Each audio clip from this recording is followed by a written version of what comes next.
शिंदे वारकऱ्यांचा एक गुरुबंधू आहे, वारकऱ्यांचा मित्र आहे, वारकऱ्यांचा सखा आहे. आणि वारकरी जर आता आळंदीपासून पुण्यापर्यंत चालून टाकले असतील तर त्या वारकऱ्यांचे आपले स्नेह पाय दाबले पाहिजे.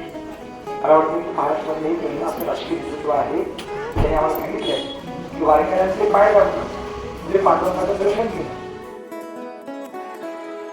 हीच मुची प्रार्थनान, हेच मुचे मागणी. हीच मुची प्रार्थनान, हेच मुचे मागणी.